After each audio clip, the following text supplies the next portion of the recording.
Oke, assalamualaikum warahmatullahi wabarakatuh. Selamat pagi semuanya. Ini akan Ibu bahas mengenai analisis kuantitatif metode konvensional, itu volumetri. Kalau yang kemarin kan analisis kuantitatif metodenya konvensional, tetapi gravimetri ya, berdasarkan pengendapan atau penguapan, dan bisa juga elektrolisis. Tetapi kalau ini kita volumetri. Volumetri artinya apa? Berdasarkan volume ya. Nah, di sini larutan yang akan ditentukan kadarnya yang disebut sebagai analit biasanya diletakkan di dalam Erlenmeyer, sedangkan larutan yang telah diketahui konsentrasinya yang disebut sebagai larutan standar atau titar diletakkan dalam buret. Nah, ini kita lihat di sini.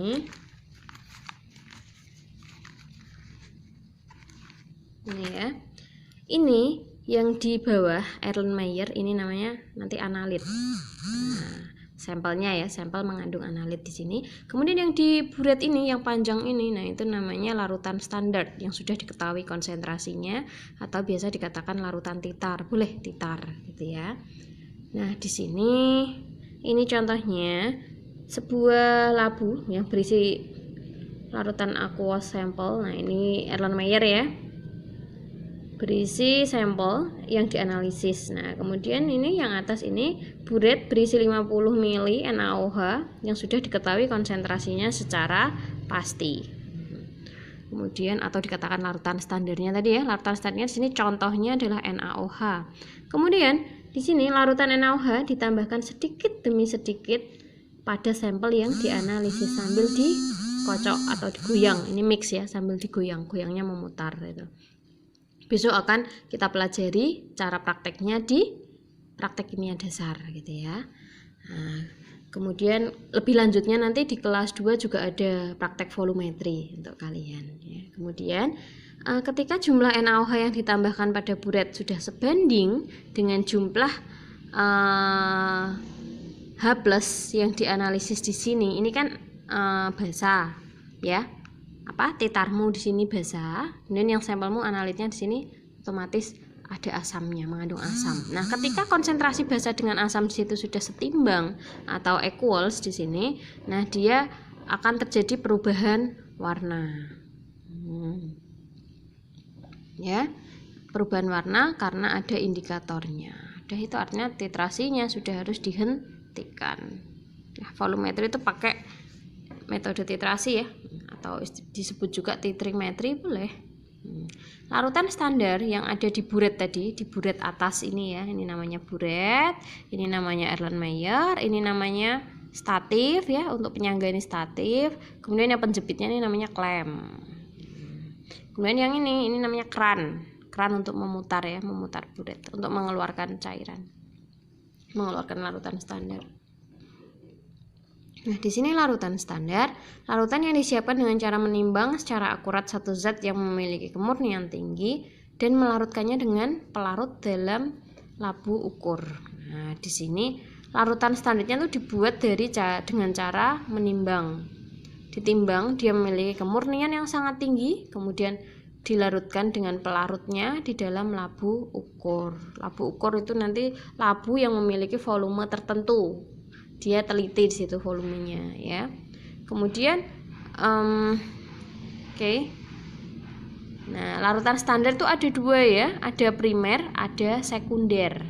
Yang ini larutan standar yang primer. Pertama, syaratnya 100% murni. Kemudian dia stabil pada suhu kamar ataupun ketika dilakukan pemanasan. Dia biasanya bisa dikeringkan dulu sebelum ditimbang, boleh ya, tidak juga nggak apa-apa, nanti tergantung spesifikasi masing-masing standar primer ya. Nah, suhu kamar di sini itu sekitar 25 sampai 27 derajat Celcius, itu suhu kamar atau suhu ruang ya. Kemudian dia mudah diperoleh. Nah, standar primer biasanya memiliki massa molar atau massa molekul relatif atau berat molekul atau MR, BM, itu sama ya istilahnya. Ini nilainya besar. Karena apa? Kalau nilainya besar nanti kesalahan penimbangannya akan semakin kecil. Kemudian menimbang zat dalam jumlah besar memiliki kesalahan relatif lebih kecil dibandingkan dengan menimbang zat dalam jumlah kecil. Ya, karena kalau kecil selisih dikit aja kan itu sangat berpengaruh ya. Tapi kalau dia masanya besar, itu nanti kurang dikit, itu pengaruhnya tidak akan sebesar ketika yang ditimbang itu sedikit. Kemudian harus memenuhi persyaratan teknik titrasi. Kemudian ada lagi namanya standar sekunder. Ya, ini larutan dengan konsentrasi tertentu dan kemudian kita menitrasinya dengan standar primer. Oke, sebentar. Nah, ini yang dimaksud ini. Nah, ini yang dimaksud primer ya. Oke, nanti Bu ralat. Ini larutan standar, ini yang dimaksud standar primer. Karena standar ada dua. Nah, ini yang pertama tadi primer, yang kedua sekarang sekunder. Sekunder itu dia larutan konsentrasinya tertentu, dia di situ kan tidak stabil, karena itu harus distandarisasi dulu atau dititrasi dulu dengan standar primer sebagai patokannya atau sebagai pembandingnya gitu ya. Contohnya adalah yang standar sekunder, contohnya di sini NaOH. NaOH natrium hidroksida tidak bisa dipakai sebagai standar primer karena sifatnya yang higroskopis, dia mudah bereaksi dengan udara. Nah, udara ataupun uap air gitu ya. Jadi dia tidak stabil, karena itu dia tergolong standar sekunder. Nah, syarat titrasi tadi harus memenuhi syarat teknik titrasi tadi ya, yang standar primer di sini. Reaksi kimia antara analit dan titran. Titran itu larutan standar tadi yang di atas. Jadi larutan standar yang di buret itu ada 3 nama, istilahnya larutan standar, titran atau titar. Titar atau titer boleh. Ada 3 istilah ya. Jangan bingung di situ, nggak perlu bingung. Kemudian di sini tadi pertama reaksi antara analit, berarti antara yang di Erlenmeyer dengan yang titran yang di buret itu diketahui secara pasti. Kemudian produk apa yang dihasilkan itu reaksinya jelas di situ.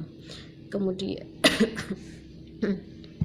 next, reaksinya berjalan dengan cepat, iya, karena kalau reaksinya lambat itu titrasinya nanti akan sangat lama. Jadi kadang kalau reaksinya lambat itu dibutuhkan pemanasan ya. Kadang sebelum dititrasi dipanaskan dulu berapa derajat Celcius seperti itu. Kemudian harus ada sesuatu yang menandakan atau mengindikasikan bahwa reaksi antara analit dengan titran sudah ekuivalen dengan secara stoikiometri. Baik itu perubahan warna, perubahan arus, pH, penambahan indikator atau apapun yang digunakan untuk mengamati perubahan. Iya. Di sini biasanya antara analit dengan titran kalau dia sudah equal tadi ya, sudah equal itu apa? Sebanding secara stoikiometris ini. Nah, itu kan nanti akan terjadi perubahan warna. Biasanya, nah ini kalian harus tahu apa beda antara titik akhir titrasi dan titik ekivalen. Nanti di sini ada nggak ya penjelasannya gitu. Terus nanti Ibu jelaskan lagi perbedaan antara titik ekivalen dan titik akhir titrasi. Jadi ketika dia jelaskan sini aja deh.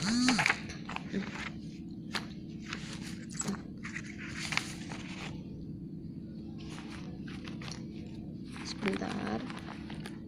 Oke. Ada istilahnya titik ekivalen ya.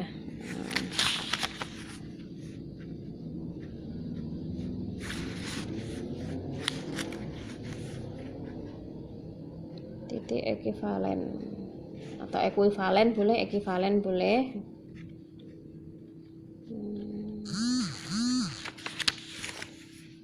Di sini apa?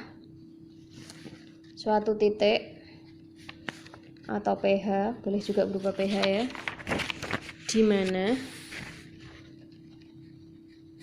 konsentrasi analit atau titrat sama dengan konsentrasi titran. Titran itu yang atas ya. Konsentrasi ini sama dengan konsentrasi secara stoikiometri. Apa itu stoikiometri? Stoikiometri itu istilah lainnya adalah perhitungan kimia. Jadi dia secara perhitungan itu dia sama. Itu dikatakan mereka mencapai titik ekivalen. Biasanya ketika asam kuat dititrasi dengan basa kuat. Nah, mereka habis bereaksi sempurna ya. Nah, di sini bereaksi sempurna itu titik ekivalennya. Titik ekivalennya itu biasanya ada pada pH 7 netral. Nah, asam kuat dengan basa kuat ketika dia habis bereaksi atau bereaksi sempurna, di situ pH titik ekivalennya ada pada pH 7. Tetapi ketika titrasi kita diberikan indikator ya atau zat penunjuk. Nah, ketika titrasi itu kita butuh satu zat penunjuk atau biasa disebut indikator. Apa toh Bu ini indikator? Ya, harap maklum, besok kalian akan paham, lama-lama akan paham karena kita belum praktek kimia dasar juga ya. Nah, sini yang penunjuk yang menunjukkan apa? Bahwa titik akhir titrasi telah tercapai. Indikator di sini zat penunjuk. Titrasi butuh ya. Ini Ibu bilang butuh zat penunjuk. Yang mana indikator? Dia yang menunjukkan perubahan warna.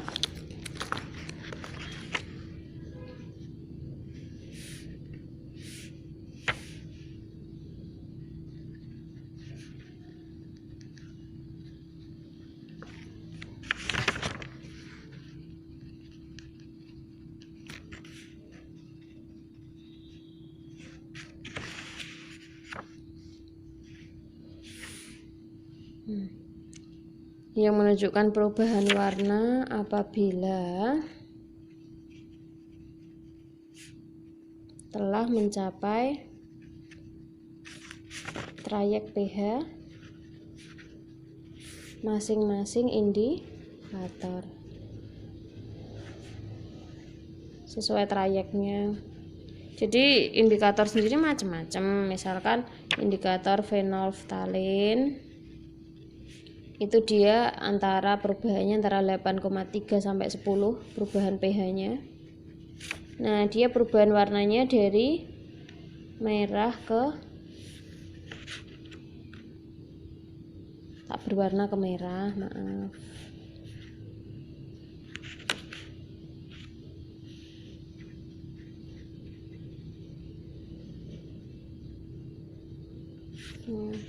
Seperti itu. Jadi ketika pH-nya nanti kurang dari 8,3 dia tak berwarna.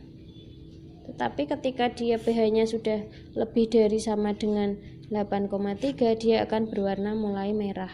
Merahnya berawal dari merah muda dulu kemudian menjadi merah. Merah muda kemudian ke arah merah. Seperti itu ya. Kemudian apalagi ini ya yang harus kalian tahu. Tadi yang pertama ya titik ekivalen. Kemudian berikutnya apa? Itu ada istilahnya titik akhir titrasi.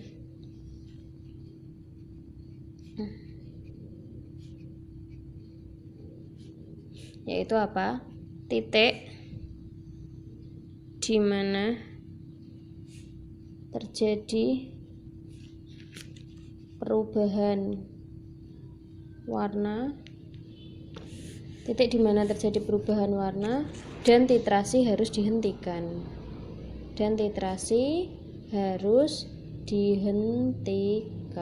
Nah, ini ya.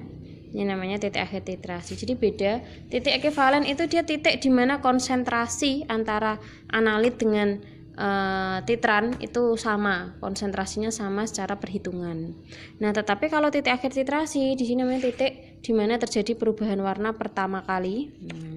Perubahan warna, Ibu tulis lagi ya sini ya. Pertama kali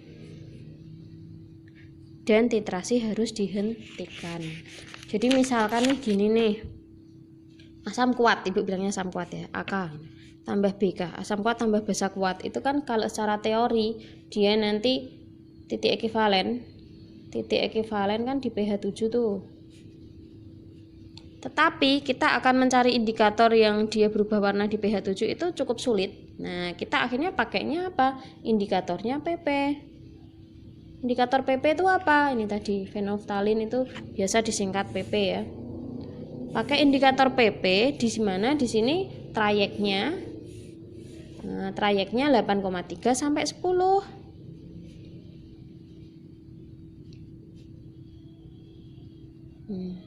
Sehingga apa? Ketika titrasi ini asam kuat basa kuat dengan indikator PP, dia akan berubah warna pada pH 8,3. Nah, di sini perubahan warna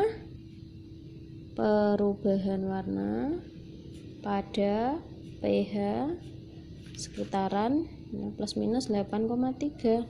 Sehingga dengan demikian, nah, perubahan warna pertama kali kan tadi dikatakan TAT ya, titik akhir titrasi. Nah, berarti ini sehingga TAT-nya itu ada pada pH tadi sekitar 8,3. Jadi antara titik ekivalen dengan titik akhir titrasi itu dia sulit untuk sama persis, karena kita untuk mendapatkan indikator yang benar-benar berubah pada pH 7 itu sangat sulit. Karena itu kita pakai indikator yang mendekati itu kan PP, TAT-nya nanti diperolehnya 8,3. Nah, kita untuk mencari indikator itu harus di mana trayeknya itu tidak jauh-jauh dari titik ekivalennya. Jadi ini antara 8,3 dengan 7 kan ya selisih sekitar 1 lah ya gitu. Itu dia tidak jauh-jauh itu. Jadi beda ya, titik ekivalen itu dia berdasarkan teori, berdasarkan perhitungan gitu. Itu pH asam dan basa konsentrasinya sama, itu namanya titik ekivalen. Tapi kalau titik akhir titrasi itu dimana terjadi perubahan warna pertama kali. Nah, itu situ TAT itu dipengaruhi oleh indikator. Begitu ya. Oke. Kemudian Bu, titrasi kalau nggak pakai indikator gimana? Nggak akan terjadi perubahan warna sampai satu buretmu itu habis, satu buret habis, dia nggak ada indikatornya, nggak akan terjadi perubahan warna. Karena indikator itu adalah zat penunjuk ya. Kemudian tidak ada hal lain yang mengganggu reaksi antara analit dan titran. Nah, di sini ya tidak ada zat pengganggu ya, intinya reaksinya tadi tunggal. Kemudian reaksinya harus memiliki kesetimbangan jauh ke arah kanan, artinya ke arah produk agar kuantitatif bisa dihitung dan titik akhir titrasi bisa diamati. Ini tentang kesetimbangan kimia, besok biar dijelaskan di materi kesetimbangan kimia aja ya. Nah, ini dijelaskan di sini ternyata. Titik ekivalen, titik di mana titrasi mencapai setara secara stoikiometri, boleh pakai bahasanya Ibu tadi juga boleh. Kemudian titik akhir titrasi di mana proses titrasi diakhiri yang ditandai dengan indikator terjadi perubahan warna pertama kali. Nah, enak pakai bahasanya Ibu ini atau enak pakai bahasa itu? Nah, silahkan kalian pilih yang mana gitu ya. Jarak antara titik ekivalen dan titik akhir titrasi tidak boleh terlalu jauh. Nah, makanya tadi kalau contohnya yang asam kuat direaksikan dengan basa kuat, dititrasi dengan basa kuat, di situ kan titik ekivalennya 7 kalau secara teori, tetapi kita titik akhir titrasinya nanti akan mendapatkan sekitar 8,3 karena indikator PP, indikator phenolphthalein itu trayeknya mulai dari 8,3 sampai 10. Kalau di sini sekali lagi ya, kalau phenolphthalein 8,3 sampai 10, kalau dia mencapai mulai dari 8,3 dia merah muda, tetapi ketika dia sudah 10, pH-nya 10 lebih ke atas, 10 sampai 14 itu dia akan berwarna merah. Gitu. Jadi di sini perubahannya mulai dari merah muda, geser. Ketika mencapai 10 di sini dia akan berubah menjadi merah. Karena tak berwarna menjadi merah, warna peralihannya adalah merah muda. Berarti di sini warna peralihan antara 8,3 sampai 10 adalah merah muda, gitu ya. Titik ekivalen, nah udah tadi sudah Ibu jelaskan.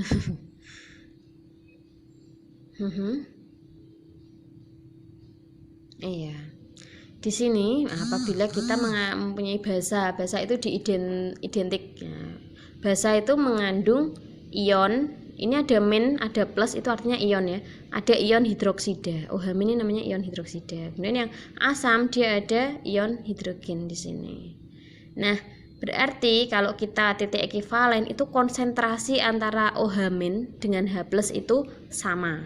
Kalau OH- konsentrasinya 0,25 mol, berarti konsentrasi H+ di sini juga 0,25 mol ketika titik ekivalen terjadi. Seperti itu. Ya. Titik akhir titrasi ketika titik ekivalen telah terlewati. Iya, rata-rata seperti itu. Jadi kita misalkan tuh titik ekivalennya 7. Boleh nggak Bu? Kita titik akhir titrasinya yang kurang dari 7. Nah, sebaiknya kita titik akhir titrasi itu yang melebihi 7, tapi tidak jauh dari 7. Jadi silakan pilih indikator yang lebih dari 7 tetapi tidak jauh dari 7. Nah, seperti itu.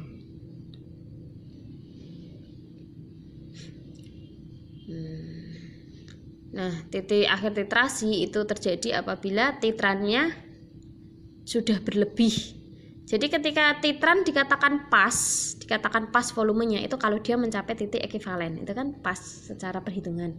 Tetapi ketika dia nanti akan berlebih, nah dia akan mencapai titik akhir titrasi. Gimana? Bingung ya? Materi pertama di kelas 1 langsung kimia analisis gitu. Yus, gak apa-apa, dijalani aja, dipelajari saja. Nanti insya Allah lama kelamaan bisa. Yang penting kalian semangat belajar, ya, gak boleh menyerah gitu. Pada sebagian besar kasus, perbedaan antara titik akhir titrasi dan titik ekivalen tidak signifikan atau dapat diabaikan. Ya, karena mungkin range-nya atau selisihnya tidak terlalu jauh gitu ya antara harga titik ekivalen dan titik akhir titrasi gitu, pH-nya. Indikator di sini senyawa yang berubah warna pada saat analit habis atau pada saat titran berlebih. Ya, di sini Bu katakan perubahan warna apabila telah mencapai trayek pH masing-masing indikator. Iya, di sini gini. Jadi ketika si analit dengan titran, analit kan yang di Erlenmeyer, titran yang di atas, itu ketika dia ketika si analit ini habis bereaksi dengan titran, itu kan tepat, itu kan nanti titik ekivalen. Nah, ketika nanti titrannya ditambahkan lagi secara berlebih, itu kan nanti dia akan mencapai titik akhir titrasinya. Nah, situ indikator. Dia di mana terjadi perubahan warna, ya. Apabila telah mencapai trayek pun boleh seperti ini, boleh. Ya, boleh. Ini contohnya indikator. Nah, ini indikator permanganat ya, kalium permanganat, dia auto indikator. Awalnya berwarna ungu. Nah, ketika dia nanti sudah mencapai titik akhir titrasi, dia menjadi tak berwarna atau colorless. Reaksinya seperti ini. Ibu jamin kalian tidak akan paham reaksinya. Besok ini kalian akan menemuinya lagi di volumetri kelas 2. Ini diabaikan aja. Intinya perubahan warna indikator yang awalnya dia berwarna ungu, purple, akan menjadi tak berwarna. Nah, jenis-jenis titrasi ada titrasi asam basa, titrasi pembentukan kompleks, senyawa kompleks, titrasi pengendapan atau presipitasi, kemudian titrasi reduksi oksidasi atau titrasi redoks, reduksi oksidasi. Sebentar, ini sudah sampai slide berapa ya? Baru 14. Gak apa-apa, lanjut dulu ya. Oke, ada lagi istilahnya titrasi balik. Ini digunakan apabila antara analit dan titran berjalan lambat. Nah, atau tidak ada indikator yang cocok, akhirnya kita pakai cara titrasi balik.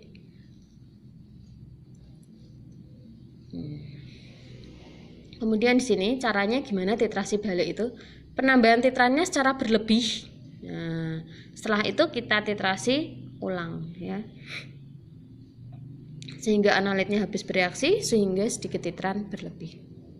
Kemudian titrasi kembali dengan titran kedua untuk memperoleh titik ekivalen gitu.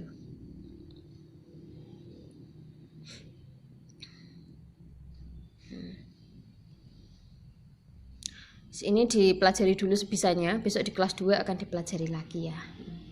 Ini titrasi balik sebagai contohnya, di situ ada karbonat, konsentrasinya segitu tuh. Nah, ini analitnya karbonat tuh. Nah, di sini merah ya. Nah, ini. Misalkan ini analitnya karbonat, dia dititrasi dengan asam. Nah, titrannya asam ini diberikan secara berlebihan sehingga dia melebihi titik ekivalen. Nah, segini.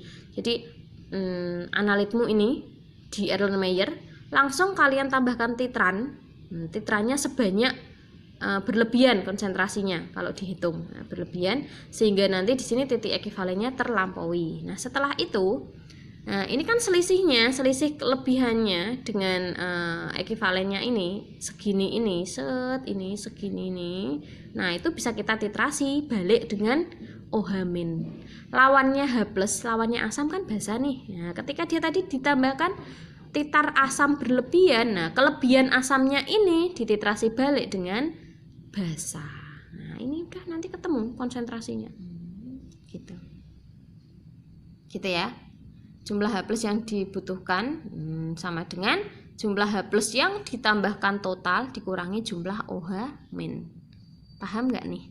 Jadi konsentrasi ini segini nih yang sampai sini sampai titik ekivalen. Di sini kan diperoleh berarti bisa dihitung dari konsentrasi H+ yang ditambahkan keseluruhan dikurangi konsentrasi OH-. Ketemulah konsentrasi H+ yang segini. Nah, ini seperti itu. Ya. Contoh titrasi yang pertama, titrasi asam basa di sini. Dia berupa reaksi penetralan asam dan basa. Jika larutan bakunya asam disebut asidimetri, berarti larutan standarnya asam disebut asidimetri. Kemudian kalau standarnya basa disebut alkalimetri. Jadi kalau larutan standar tadi kan yang dikatakan di buret ya. Nah, jadi kalau yang di buretnya itu asam, berarti di asidimetri, di buretnya basa dia alkalimetri. Standarnya asam. Itu alka asidi, standarnya basa. Baku itu sama dengan standar tuh ya, tahu ya bahasa Inggris ya. Nah, di sini larutan standarnya basa disebut alkalimetri. Indikator lagi, nah kita beralih ke indikator lagi.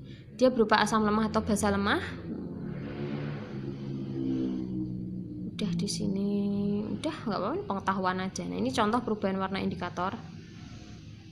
Ya, ini metil violet, ini warna PP. PP yang Ibu bilang fenolftalin tadi dari tak berwarna menjadi merah.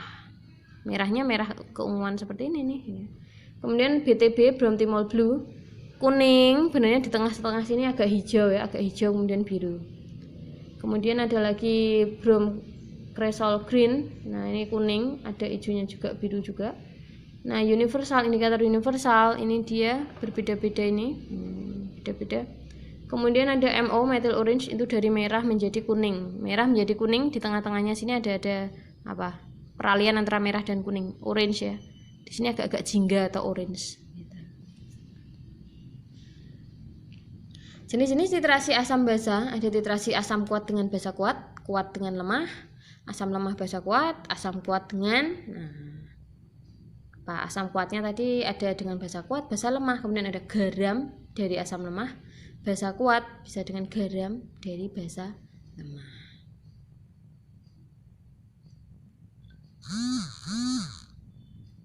Apa itu asam kuat, asam lemah? Bagaimana cara menghitungnya? Bagaimana cara menghitung molaritas normalitas? Oke. Udah, ini lanjut nanti lagi ya. Ini Ibu bagi menjadi 2 part saja. Lanjut nanti. Assalamualaikum warahmatullahi wabarakatuh.